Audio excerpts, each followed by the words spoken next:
ArsenalFanTV, still down at the Emirates. We've got the plug here, right? As he's now being called, Jack the Plug, right? Because you was one of the first people to tell us in December, remember, about the Aubameyang deal. He was ridiculed. People said he's an idiot. Ozil in November. Huh? Ozil was in November. You said about Ozil in November. But with the same figures that were stated. But the Aubameyang one was completely out of the blue. He came out with that. And I remember reading in the comments of the videos and people say, Robbie, who's that fool, that Harry Potter looking idiot? Right? Magic. Right? Who's chatting rubbish about Aubameyang. Arsenal will never sign a player like Aubameyang in a million years. But it's happened, the plug. Exactly. I mean, look, we're pointing, let's say, like Sven and Sanelli. We've changed our drive at the club, and they're trying to change for the future. And it looks like they're preparing for Wenger's exodus. And I think this window's been a success. I mean, put it this way: we've signed Mesut Ozil down to a contract for 3.5 years. He's rejected Barca, PSG, United, China. He's turned down higher wages for us. He's rejected all those places, yeah? Rejected all those places at higher wages. And then we sign Aubameyang. And it makes me so happy because he's the closest player we can get in today's market that's like Thierry. If you think about it, he's quick, he's tall, he's physical, and he's clinical. Name me one player in this team that's proven clinical on a consistent basis, and he's not. And I think that him with Mkhitaryan as well, we've basically put together a partnership. And it's promising going forward because at the end of the day, we're going to look probably a 4-2-3-1 with Aubameyang as a left inside forward is my prediction. Mkhitaryan will probably play on the right similar to how Pires or Lundberg were, with Aubameyang kind of cutting in as a second sort of striker, but also using his pace on the wing. And I think things are promising at the club because people, despite the fact obviously we haven't got a defensive midfielder, people demand. I'd happily play Kolasinac there alongside Jack because if we're going forward at the back, having him being sturdy there and just in front of the defence, I think could work because he's quick, he's strong, and he can put in a challenge. And that's something which Jack has been really weak at doing. And like passing as well through the middle, I think that when I was saying yesterday, Jack is so crucial for us. And having more of a free central midfield role with players like Mkhitaryan, Ozil, Aubameyang, Lacazette in front of him, tell me how that's not one of the most dangerous attack in the league. Okay. I'd go more than City even, to be honest with that. Okay, what about you? Good window for you? Yeah, bringing in Aubameyang it's what we wanted from the get-go to get a clinical striker in. I still think defenders are needed though. It's like, we've got Mkhitaryan. Who? Maybe Costa Manis. I would have gone for Laporte, but obviously he's gone to Man City now. And so I guess I can understand that right now why we haven't brought anyone in. There's not really many out there at the moment. So I think in summer we'll probably be looking for a defender because it's amazing how expensive defenders are now. They used to be like the cheapest players to buy. We've seen this window Van Dijk, 75 million.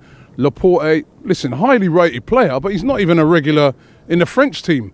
57, nearly 60 million pounds. That's nearly the same amount of money as Aubameyang. I mean, defenders now are so expensive and you don't know if they're going to work.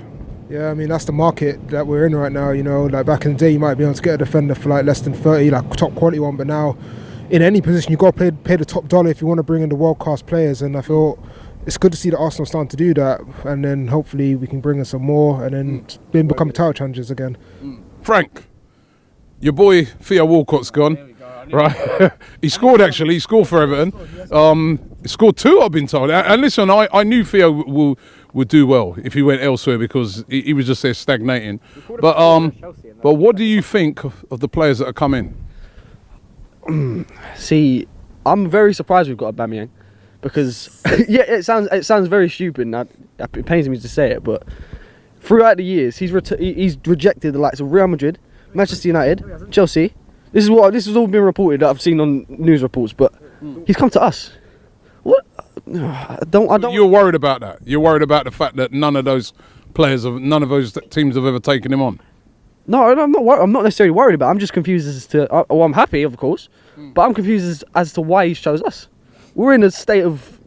Maybe he's been told. Listen, we don't know what the sort of things that they're told, but maybe he's told. Listen, the future is bright at Arsenal. It's looking bright with all of these signings. I think one thing that could be changed is we definitely need a defender.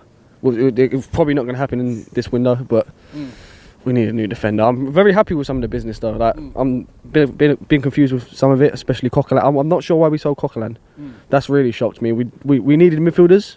So we've sold midfielders. It makes no sense to me. Okay, Jack, listen, why is it? Why has Aubameyang Right, oops, knocking him out.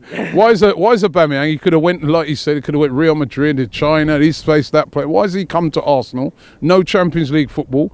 Prospects of getting in the Champions League this season are looking very slim. Not anymore. Well, they are. We'd be very hard pressed to get 4th place.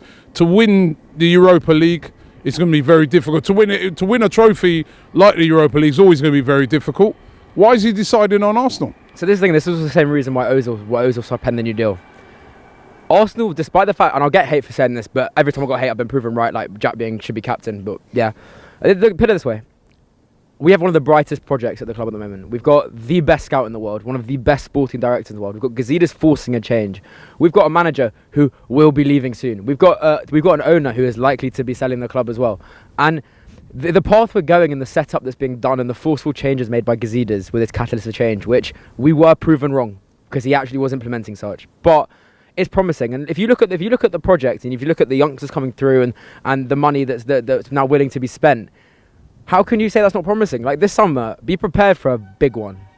Well, why didn't that project didn't drop too well with Alexis though, did he? Because he went, didn't he? It's different. Alexis went for money purposes, and I think that's kind of clear now. Because if he wanted to play football, as he was always able to be a fighter, why would not go to City and win the league this season? Why would he go to United, who realistically won't be winning the league, and who gave him a much bigger wage? And it's definitely not to his wanting to pay with Pep because he proved that was false. But put it this way: this summer, you might see one big name coming in, but you'll see a lot of players at big money which will be coming in. Like for example, a lot of these youngsters who are really promising will be looking now for pre-agreements for the summer to stop the inflation of the World Cup. And after that, the only big name player I'm being told now is the talk of the summer is Carrasco, which there's a genuine chance we'll give that a go.